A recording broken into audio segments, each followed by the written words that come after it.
Have you ever wondered what the best law students do that make them the best law students? Well, as a law school strategy coach, I have coached hundreds of law students over the years, and I consistently see things that the best law students do that position themselves for the highest grades in the class. Hey guys, if you're new here, I'm Angela Vorpahl of angelavorpahl.com, and I'm a law school strategy coach. So if you're heading into law school or starting your second semester of law school and you're looking for the support and the strategies to really position yourself for those as high as I can go grade goals, definitely click on the link here to learn more about coaching together and really making the time and the energy and the effort that you're putting into law school work for you in terms of the outcomes that you're looking for. And with that, guys, if you're ready to dive in, smash that like button and let's go. The first thing that I see the best law students doing is having a plan of attack before the semester even starts. Now, the reason why this is so important and so powerful is because law school moves at 100 miles per hour. There's a massive amount of content that is coming our way, a ton of assignments, so many different things being thrown at us at once that if we have a plan of attack going in, we have a strategy for how we're going to deal with all these different things, how we're going to allocate our time, how we're going to tackle all of the different pieces that law school throws at us. The opposite of this, of course, is sort of making it up as we go. And that is a really, really tough thing to do because we're already treading water just trying to keep up with the workload.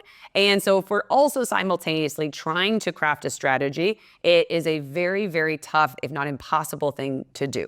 And so what I see the best law students doing is having the foundation of a plan in place before you begin. Now, will you tweak that plan throughout the semester? Of course you will. Is every professor slightly different in the way they present the material? Of course they are. And is it actually a good idea to stay flexible and open so that you can personalize the strategy to the professors and the material that you're learning that semester? 100%. But having 85% of that structure in place and then giving yourself the freedom and the energy to tweak that 15% is what makes all the difference. The next thing I see the best law students doing is keeping their notes organized. And I know this sounds really superficial, but the reality is that the way that law school is taught, information is coming at you from lots of different sources. So we have our case briefs where we're taking notes on the cases that we're reading. We have class notes where we're taking notes on the class lectures. We inevitably have PDF handouts, hypotheticals. We have PowerPoint slides, practice problems, supplements.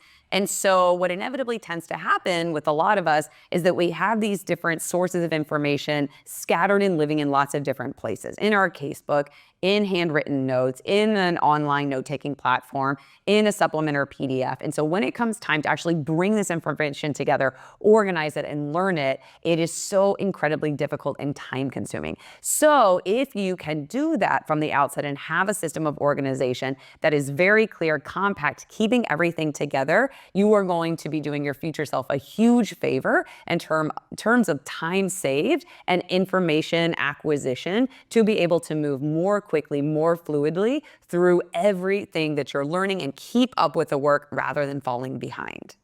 Another thing I see the best law students doing is starting their outlines at the beginning of the semester. Now, I know this is an incredibly controversial and sort of comically so thing to say because so much of the advice that you're going to hear is that you shouldn't start your outlines. And in fact, you can't start your outlines until 6 weeks in, 8 weeks in, 12 weeks into the semester.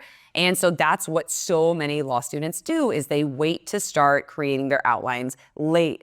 And inevitably, the number one thing I hear from students after that first semester is, I wish I would have started earlier.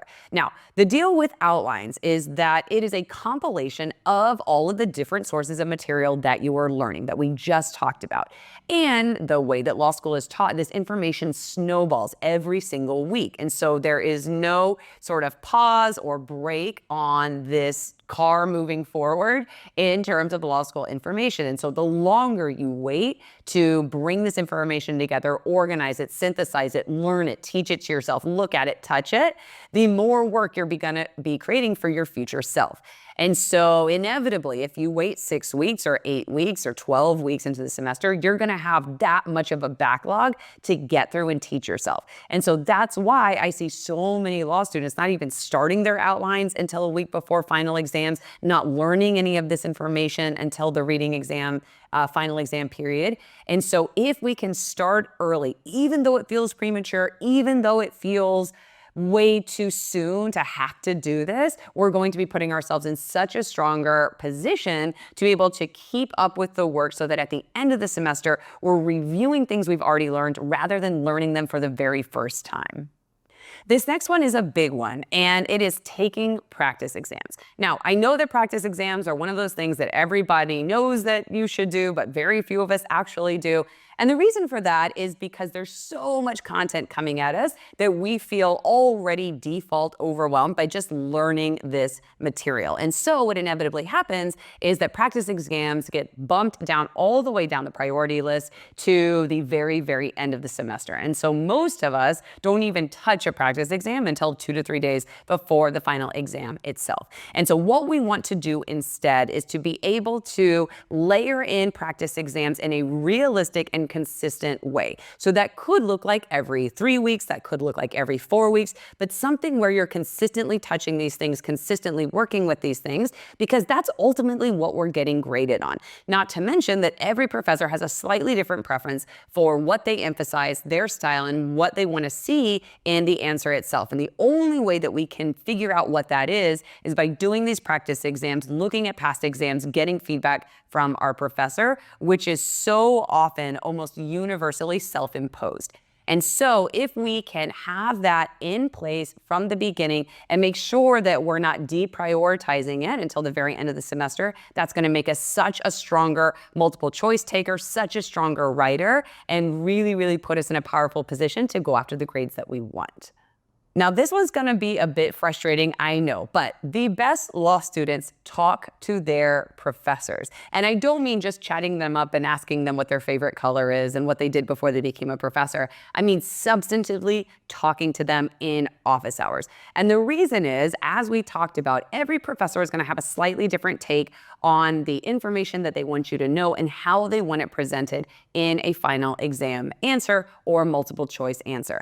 And the only way that we can find this out is by talking to them, because most law school professors play it very close to the vest. They are not transparent about what they're looking for. They are not clear about how they want the information presented. And so we have to reverse engineer that from their past exams, from model answers, and from conversations with them. And I will concede absolutely that talking to law school professors absolutely can be intimidating. I was in that same boat. I tried to avoid it for as long as I possibly could.